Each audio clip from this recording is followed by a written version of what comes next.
क्षमा एक ऐसा आभूषण है जो किसी के भी व्यक्तित्व में सबसे अधिक सुशोभित होता है। क्षमा करना सबके बस की बात नहीं है, ये बहुत मुश्किल कार्य है। प्रतिशोध की भावना मानव स्वभाव की सहज दुर्बलता है। क्षमा भावना से ही इसका शमन संभव हो सकता है।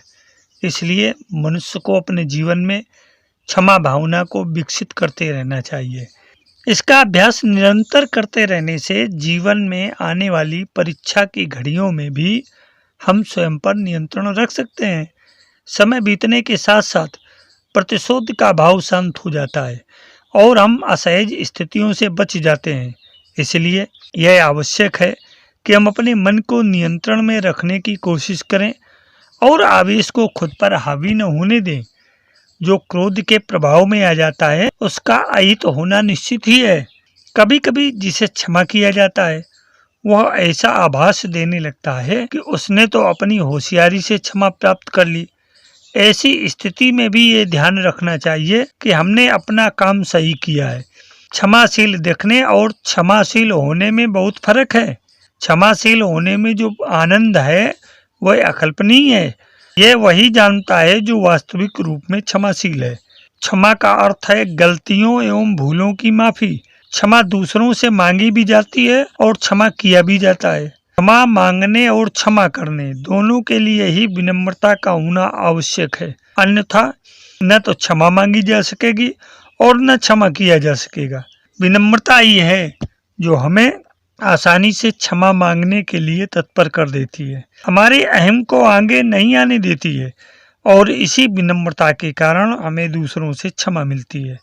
क्योंकि अहंकार न किसी के सामने क्षमा के लिए झुकता है और न ही आसानी से किसी को क्षमा करता है। क्षमा का सूत्र है कि मैं सब जीवों को क्षमा करता हूँ और सब जीव मुझे क्षमा करें।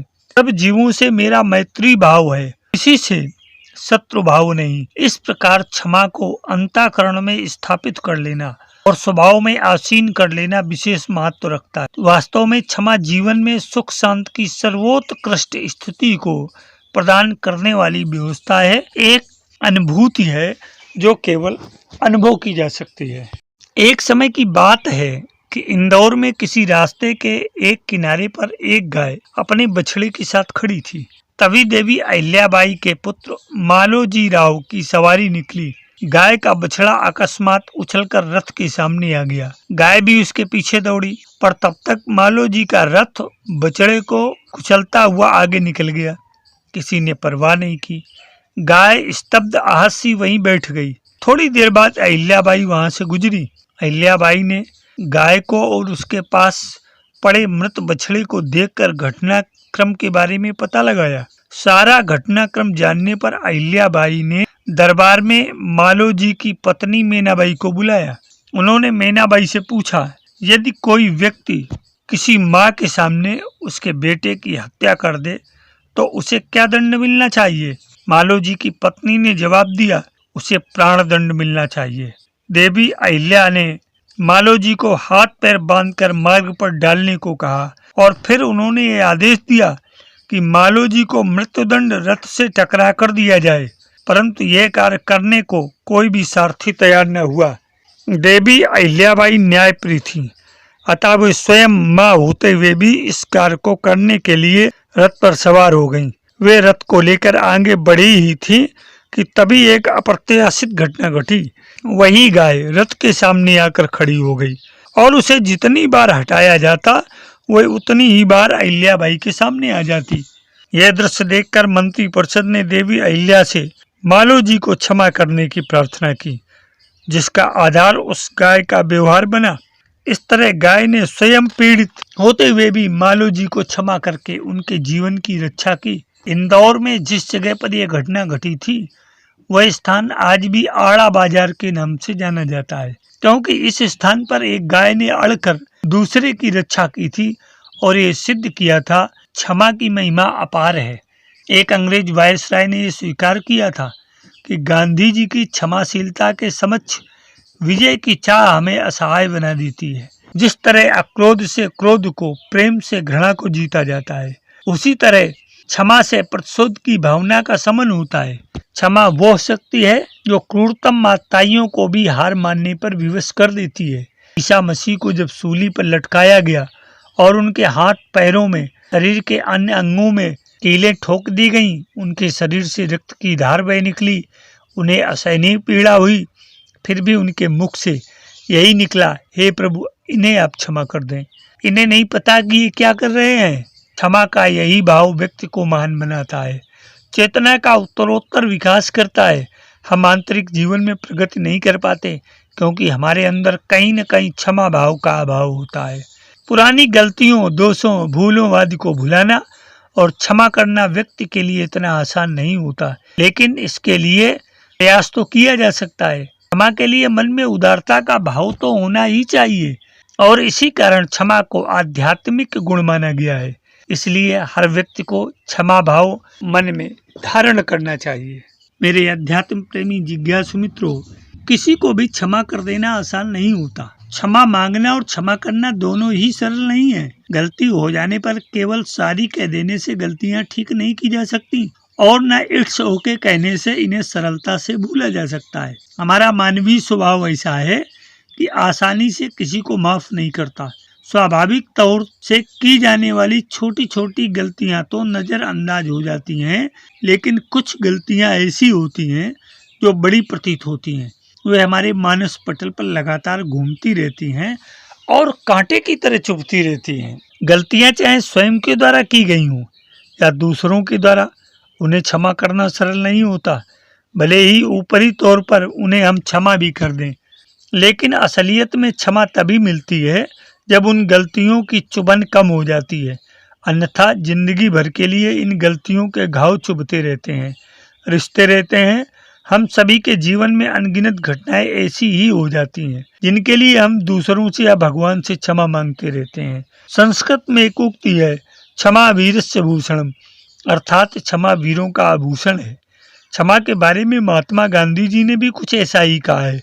कमजोर व्यक्ति कभी किसी को माफ नहीं करते, माफ करना वीरों का ही काम है।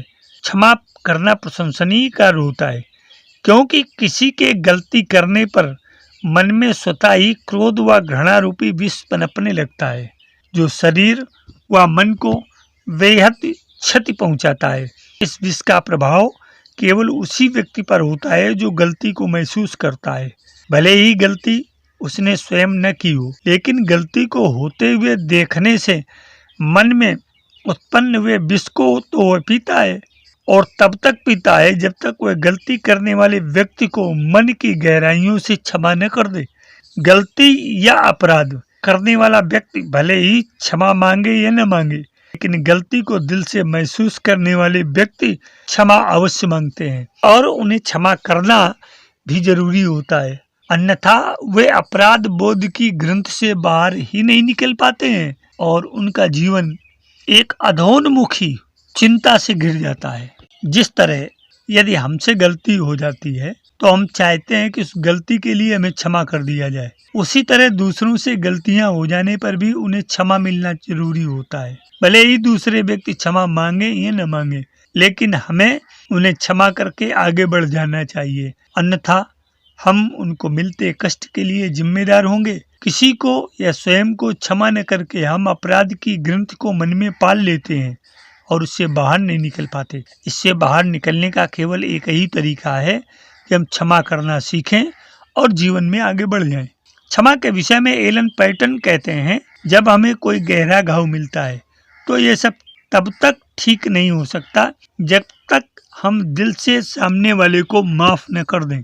माफ करने पर ही अतीत की गलतियों से हम बाहर निकल पाते हैं और इससे मुक्त होकर वर्तमान को सुखी बना पाते हैं। इसी कारण पॉल बोस कहते हैं कि क्षमा अतीत को तो नहीं बदल सकती, लेकिन ये हमारे भविष्य को विस्तार देती है।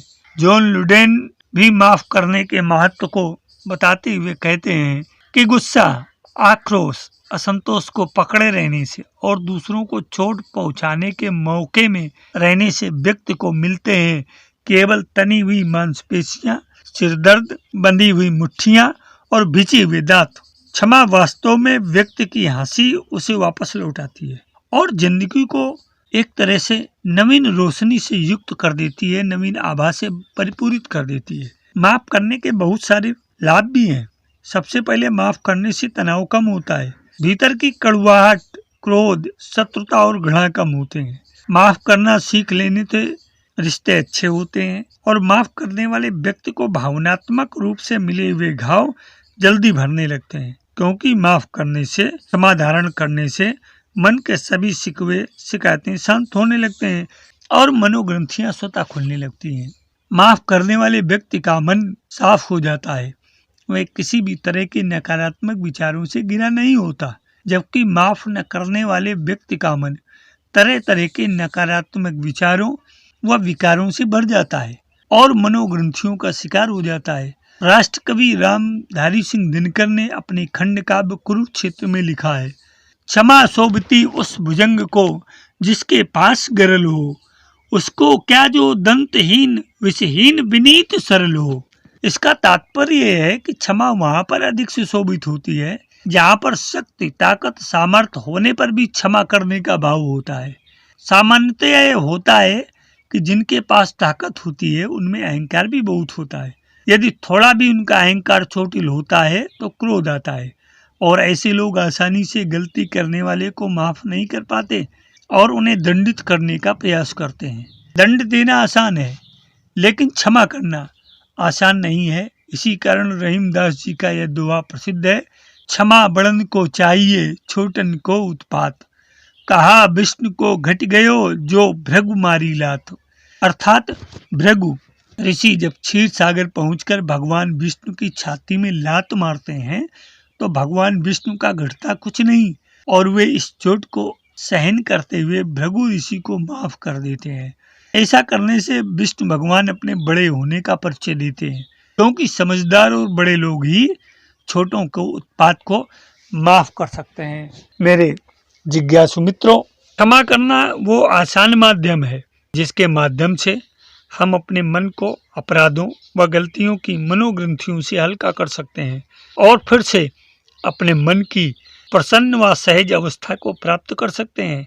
इसलिए अपने जीवन में क्षमा को भी स्थान दें और स्वयं के प्रति व दूसरों के लिए भी क्षमा का भाव रखें।